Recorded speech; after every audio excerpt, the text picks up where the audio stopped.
बहुत बहुत धन्यवाद दादा, आपने मुझे उठाया, भगवान आपको गलत क्यों समझ रहे हो? शतायु करें, दीर्घायु करें। एक बार जोरदार तालियां हमारे दद्दू के लिए आप लोग बजा दीजिए।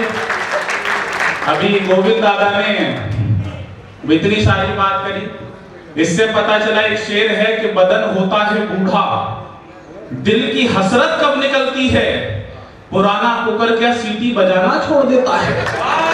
तो ये हमारे मंचों के पुराने कुकर हैं।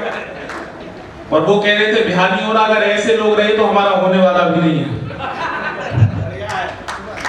आप लोगों ने मेरे स्वागत सम्मान में जो घनघोर तालियां बजाई हैं, उसके लिए मैं और मेरे होने वाले बच्चे आपके आभारी रहेंगे।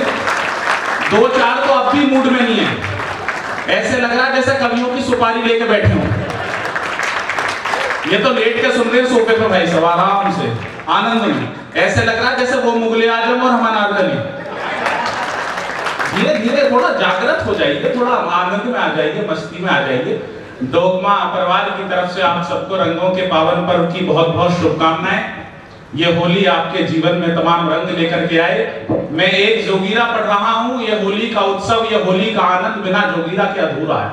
लेकिन आपसे निवेदन है कि आपकी तरफ से आहा वाह और जरा सुर से सुर मिला दीजिएगा, सुनिएगा। आपके पास सुर है, मैं तो असुरी खड़ा हूँ। हाँ ले आओ, माइक लेके आ रहे हो। एक कवि सम्मेलन में एक आदमी लट्ठी लेके आ रहा था, मैंने कहा कोई गलती हो गई क्या, गलत कविता पढ़ दी क्या?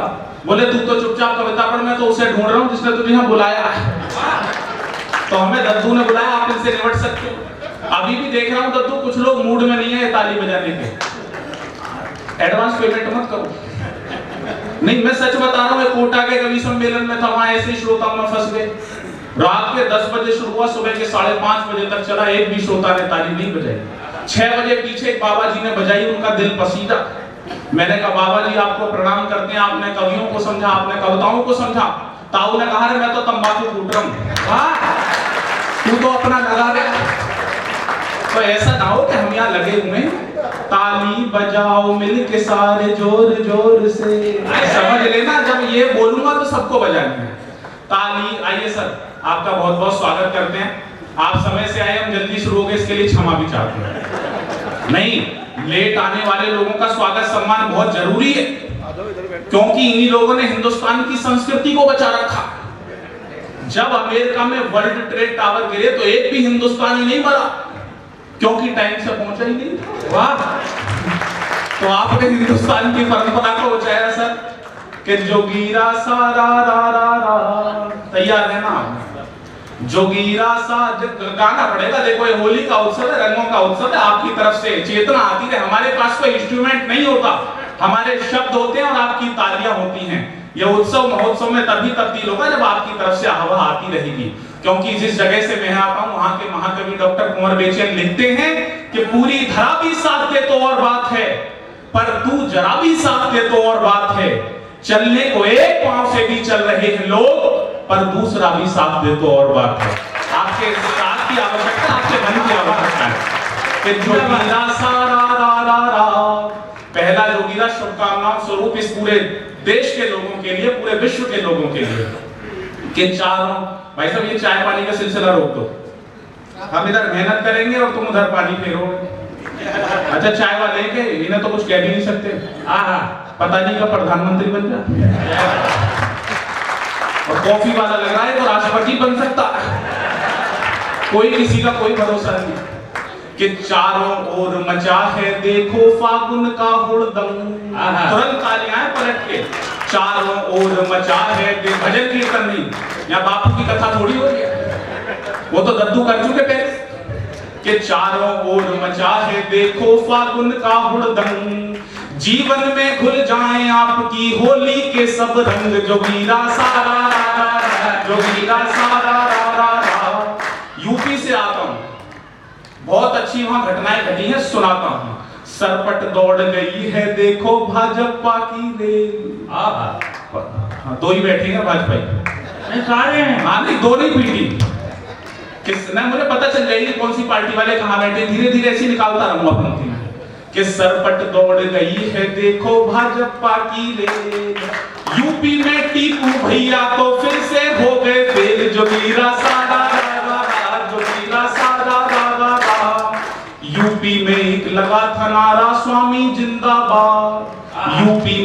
लगा था नारा स्वामी जिंदाबाद। ये मैंने कल ही लिखे हैं दद्दू, कल मेरा आज तक पे शूट था और वो 18 तारीख को दिखाया जाएगा कि यूपी में एक लगा था नारा स्वामी जिंदाबाद, यूपी में एक लगा था नारा स्वामी जिंदाबाद, भंडारा भी खत्म हो गया नहीं मिला प्रसाद, जोगीरा सारा जोगीरा सारा। और इस होली के उत्सव में क्या टेंशन है, बुढ़ों को है यही टेंशन गुजिया कैसे खाएं। वाह, बुढ़ों को है यही टेंशन गुजिया कैसे खाएं, बेचारे ऊपर का सीरा चूस चूस रह जाए, जोगीरा सारा जोगीरा सारा। थोड़ा आनंद में आ जाओ, थोड़ा मस्ती में आ जाओ। मैं जयपुर दद्दू ने 2 वर्ष पूर्व आदेशित करा था, सांगनेर में एक कवि सम्मेलन था, उसमें उसके बाद अब मेरी आपके मध्य में उपस्थिति हुई है। और ऊर्जा से इस कवि सम्मेलन को इसलिए भी सुनिएगा क्योंकि हमारे जीवन में 2 वर्ष में बड़ा उल्लास कम हो गया इस कोरोना की महामारी के कारण। सच बता रहा हूं, इन 2 वर्षों में कवियों को उतने ही कवि सम्मेलन मिले जितनी कांग्रेस को सीट। वाह, और तालियां अगली बात पे यहां से वहां तक उठते हुए देखना चाहता हूं। माइक से कभी उतना ही दूर रहा जितना राहुल गांधी प्रधानमंत्री की सीट से। वाह वाह, जोरदार ताली बजाओ जरा एक बार। और जयपुर का आदमी तो कमाल होता है, सब सच बता रहा हूं। जयपुर का आदमी, असम का आदमी, बंगाल का आदमी साथ बैठ के चाय पी रहे थे। बंगाली ने चाय पीने के बाद कप को सीधा रख दिया, असम वाले ने चाय पीने के बाद कप को उल्टा रख दिया। अब जयपुर का आदमी फंस गया, लेकिन अगर फंस जाए तो जयपुर का है ही। जयपुर वाले ने कप को आड़ा रख दिया। वो दोनों तुरंत बोले, बोले तूने आड़ा क्यों रखा? उसने कहा तुमने सीधा क्यों रखा, तुमने उल्टा क्यों रखा? असम वाले ने कहा कि मैंने सीधा इसलिए रखा कि मुझे अभी चाय और चाहिए। बंगाल वाले ने कहा कि मैंने उल्टा इसलिए रखा कि मुझे अब चाय नहीं चाहिए। तू बता जयपुर वाले, तुमने इसे आड़ा क्यों रखा? अब जयपुर वाले का उत्तर सुनना और आनंद लेना। जयपुर वाले ने कहा कि भैया मैंने कप को आड़ा इसलिए रखा, क्या हो तो दे दो, वाह वाह हो तो रहने दो। जोरदार ताली बजा दो। मैं सच बता रहा हूं, धीरे धीरे खुल हो गया। अभी एक अंग्रेज मिल गया मुझे जयपुर स्टेशन पे, बोला हिंदुस्तान में 100% लोग बेईमान हैं। मैंने कहा बिल्कुल गलत कह रहे हो, हिंदुस्तान में केवल 10% लोग बेईमान हैं और 10% लोग ईमानदार हैं। 80% तो मौके की तलाश में रहते हैं। वाह वाह वाह, यहां भी मौके वाले बैठे, दिख गए तो बजा दे, नहीं तो दबाए। कि ताली बजाओ मिलके सारे जोर जोर से,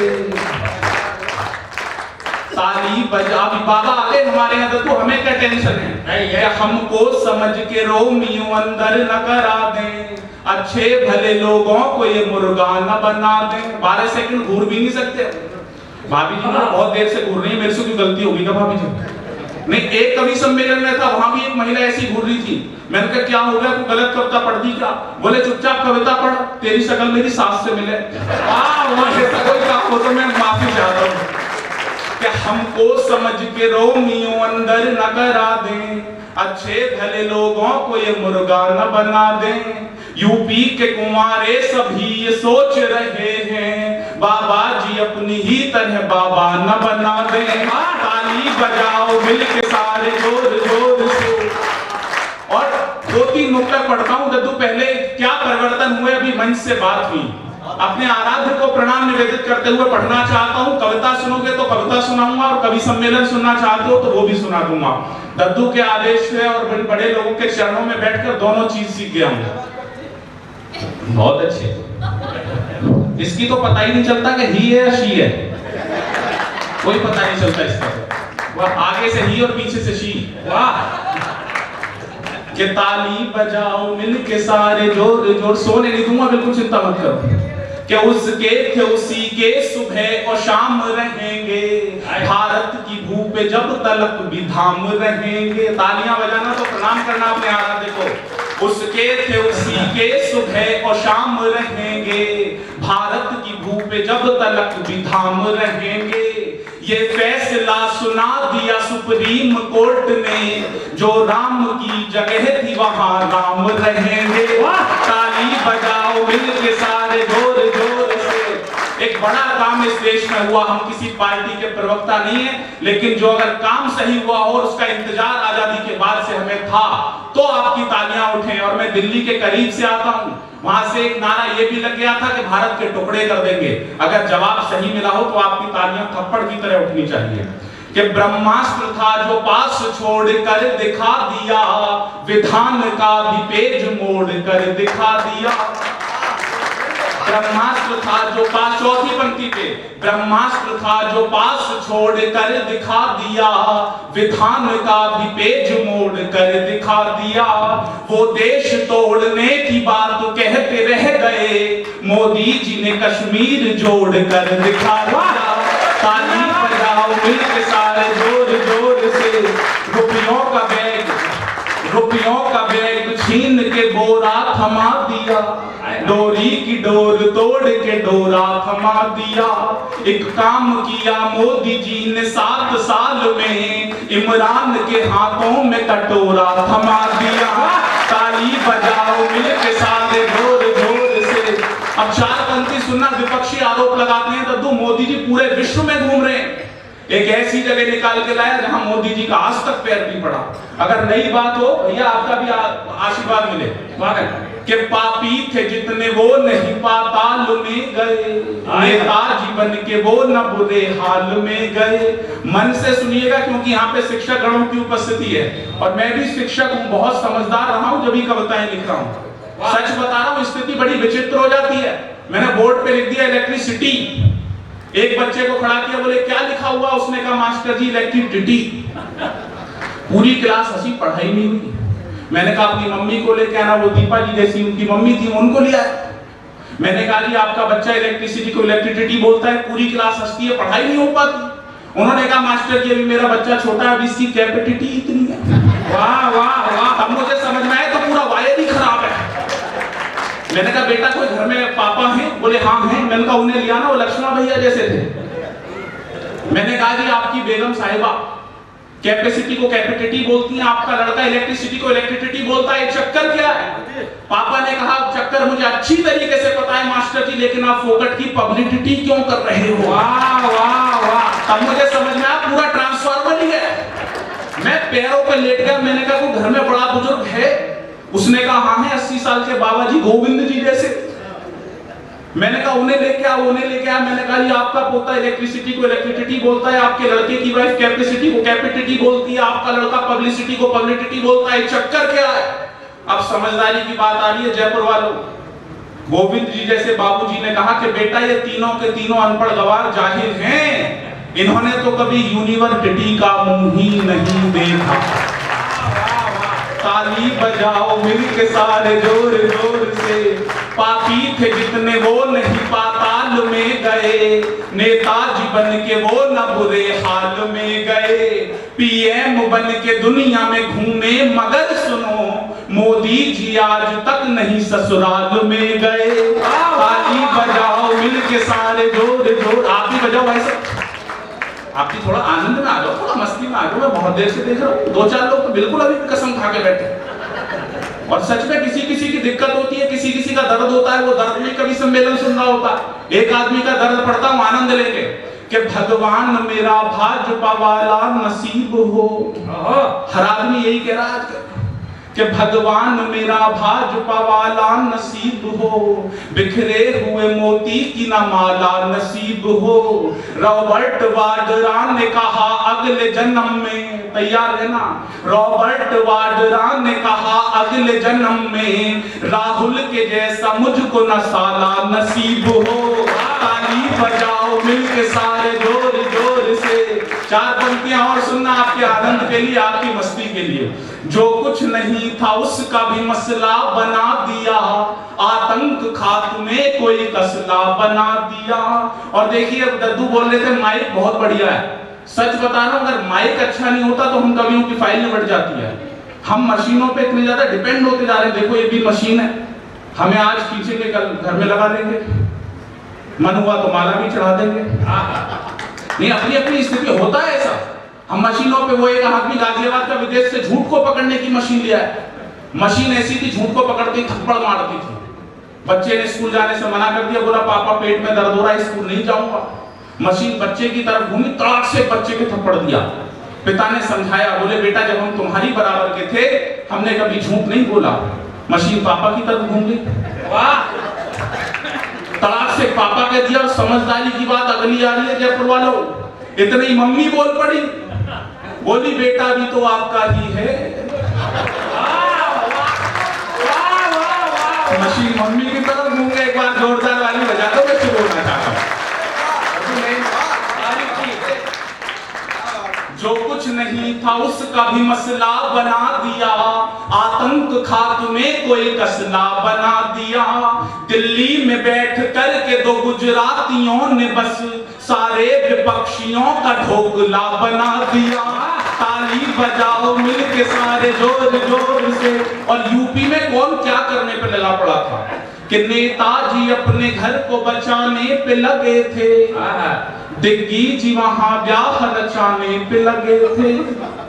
चौथी पंक्ति पे, नेताजी अपने घर को बचाने पे लगे थे, दिग्गी जी वहां ब्याह रचाने पे लगे थे, मोदी जी वहां देश बनाने पे लगे थे, अखिलेश जी टोटी को चुराने पे लगे थे। ताली बजाओ मिलके सारे जोर जोर से। दद्दू आदेशित कर दो कितना पढ़ना है मुझे। अच्छा ठीक है, बिल्कुल दद्दू।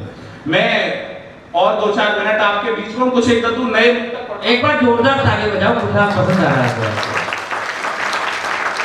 कि फसलें उगाइए यहाँ पे खेत की तरह। भाजपा अपने वोटर से कह रही है 4 प्रदेश में आने का। बहुत धन्यवाद। सबकी अपनी अपनी किस्मत है। 30 साल का हो गया, जिंदगी में पहली बार माला पहनाई, वो भी 40 साल के आदमी ने। लेकिन ये बना रहना चाहिए सलीका, क्योंकि नर को माला नर पहनाए, ये भी अजब सलीका है। जनसंख्या कम करने का ये सबसे गजब तरीका है। ये बने रहना चाहिए। ताली बजाओ मिलके सारे जोर जोर से। बजानी है यहाँ पे, हाँ अभी सीख लोगे आप। ताली बजाओ मिलके सारे जोर जोर से। और यहाँ एक शादी हुई राजस्थान में, नौजवानों को आनंद आएगा। हमारी जिंदगी कैसे गुजर रही है कि जीवन गुजर रहा है यूं अनजान की तरह, पत्ता सा रह गया हूं किसी पान की तरह। तैयार रहना नौजवान दोस्तों। जीवन गुजर रहा है यूं अनजान की तरह, पत्ता सा रह गया हूं किसी पान की तरह। विक्की कोई आकर के मेरी कैट ले गया, मैं देखता ही रह गया सलमान की तरह। ताली बजाओ मिलके सारे जोर जोर से। एक रोज बुलंदी को छुलायक बनेगी वो। नौजवानों की वकालत कर रहा हूं इसलिए उनकी ज्यादा तालियां उठें। भूतपूर्व नौजवान भी सुन सकते हैं लेकिन अमल ना करें। कि एक रोज बुलंदी को छुलायक बनेगी वो, गा गा के मेरी शायरी गायक बनेगी वो। मेरी प्रेमिका है झूठ बोलने में खिलाड़ी, लगता है बड़ी हो के विधायक बनेगी वो। ताली बजाओ मिलके सारे जोर जोर से। यहाँ पर अगर कोई विधायक जी उपस्थित हो तो उनका इन पंक्तियों से कोई लेना देना नहीं, वो आपकी पंक्तियों के बाहर भी आए। अच्छा, कि मैंने न बुलाया था अपने आप आ गई, आकर के जिंदगी में मेरी कहर ढा गई। लुटने के बाद प्यार में पता चला मुझे, वो जानू जानू बोल के मामू बना गई। ताली बजाओ मिलके सारे जोर जोर से। भाजपा क्या कह रही है अपने वोटर से, सुनना दादा। कि फसलें उगाइए यहाँ पे खेत की तरह, हाथों से फिसलिए न कभी रेत की तरह। तैयार है ना? चौथी पंक्ति पर नया प्रतीक लाया हूं। फसलें उगाइए यहाँ पे खेत की तरह, हाथों से फिसलिए न कभी रेत की तरह। मेरे दिल के हाईवे पे एक बार बैठ कर उठकर न जाइएगा तुम टिकैत की तरह। ताली बजाओ मिलकर सारे जोर जोर से। दद्दू आपका आदेश हो तो मैं एक गीत के 2 बंद पढ़ दो। बिल्कुल दद्दू, मेरा एक मन है आपके बीच में गीत पढ़ने का। प्रबुद्ध लोग बैठे हैं और नियति ने अनुभव देते हुए जिनको चांदी का मुकुट दे दिया है उन लोगों की मेरे समक्ष उपस्थिति है। एक संदेशात्मक गीत देकर जाना चाहता हूं, क्योंकि मैथिली शरण गुप्त जी ने यह भी कहा कि केवल मनोरंजन न कवि का कर्म होना चाहिए। उसमें उचित उपदेश का भी मर्म होना चाहिए। तालियां आपसे रात भर ले सकता हूं, लेकिन इस गीत को इसलिए सुन लेना जयपुर वालों को कि वर्तमान में ये देश जिधर जा रहा है, हम कवियों की ये नैतिक जिम्मेदारी है कि उस धारा को हमें मोड़ना होगा, उस धारा को वापस लाना होगा, और हम विश्व गुरु तभी बन पाएंगे जब हम अपनी संस्कृतियों का संरक्षण कर सकेंगे। मैं एक गीत पढ़ रहा हूं आपकी अदालत में सिर्फ इस जिम्मेदारी के साथ, क्योंकि अगर मेले वेले का कवि सम्मेलन होता तो मैं और कुछ सुनाता, लेकिन मैं जानता हूं प्रबुद्ध लोग बैठे हैं इस गीत की रक्षा करना। सुनिएगा कि क्यों मां बाप को कर दिया है पराया। जिस देश की संस्कृति और संस्कारों का लोहा पूरा विश्व मानता था, आज उस देश में हजारों की संख्या में वृद्धाश्रम खुल गए। कुछ बुजुर्गों की मजबूरियां थी, मगर कुछ को उनकी आंखों के तारे, उनके जिगर के टुकड़ों ने घर छोड़ने को मजबूर कर दिया। एक गीत उनकी तरफ से पढ़ रहा हूं इस नौजवान पीढ़ी के समक्ष, और उन पुराने लोगों की वकालत करते हुए सुनिएगा कि क्यों मां बाप को कर दिया है पराया, वो बाहों में अपनी झुलाया था जिसने, तुझे बोलना भी सिखाया था जिसने, वो लोरी सुनाकर सुलाती थी तुझको, वो हाथों से अपने खिलाती थी तुझको, तेरे मन की मर्जी वो करती रही जो, बड़े होने की राह तकती रही जो, उसे भी तू दो रोटियां दे न पाया, क्यों मां बाप को कर दिया है पराया। समर्थन कमजोर है जयपुर वालों, बढ़ाना इन तालियों को, जिम्मेदारी से पढ़ रहा हूं इसलिए कह रहा हूं। और इन संस्कारों को बचा के रखिए, विश्व के किसी भी कोने में रहें। एक हास्य में टिप्पणी करता हूं मैं, एक अमेरिकी आदमी के हो सकता है एक पत्नी और एक प्रेमिका हो, वो अपनी पत्नी से ज्यादा प्यार करता है। हो सकता है जापानी आदमी के दो पत्नी और एक प्रेमिका हो, वो अपनी प्रेमिका से ज्यादा प्यार करता है। ये भी हो सकता है कि हिंदुस्तानी आदमी के एक पत्नी और चार चार प्रेमिकाएं हों, लेकिन पलट पे आपकी सर्वाधिक तालियां उठते हुए देखना चाहता हूं। हो सकता है हिंदुस्तानी आदमी के एक पत्नी और चार चार प्रेमिकाएं हों, लेकिन वो अपनी मां से सबसे ज्यादा प्यार करता है। ये हिंदुस्तान है, ये हिंदुस्तान के संस्कार हैं। और अगला बंद उन लोगों के लिए पढ़ना चाहता हूं, जब जब किसी परिवार पे विपत्ति होती है तब तब एक मां की आंख नम हो जाती है, एक पिता की आंखों से कभी आंसू नहीं आते। मेरी क्या औकात कि मैं पिता के त्याग को शब्द दे सकूं। एक चित्र बनाने की कोशिश कर रहा हूं आप सब लोगों के मध्य में, जो लोग पहुंचेंगे उनका समर्थन मिलेगा। सुनिएगा तो कि वो उंगली पकड़ जिसने चलना सिखाया, बिठा कर के कांधे तुझे था घुमाया, पिता जिंदगी भर कमाता रहा जो, वो आंखों से आंसू छिपाता रहा जो, जिन्होंने दिए अपने मुंह के निवाले, उन्हें कर दिया दूसरों के हवाले, बुढ़ापे में भी तू नहीं काम आया, क्यों माँ बाप को कर दिया है पराया, क्यों माँ बाप को कर दिया है पराया। कविता केवल समस्या खड़ी करने की चीज नहीं है, समाधान देकर जाना चाहता हूं। जो लोग ऐसा करते हैं उनके साथ क्या होने वाला है कि तेरे पास होगा न आंखों का तारा, तुझे भी न कोई मिलेगा सहारा। तैयार रहना और विदाई देना है। तेरे पास होगा न आंखों का तारा, तुझे भी न कोई मिलेगा सहारा, तेरा लाडला भी तो ऐसा करेगा, तेरा लाडला भी तो ऐसा करेगा, वो वैसा भरेगा जो जैसा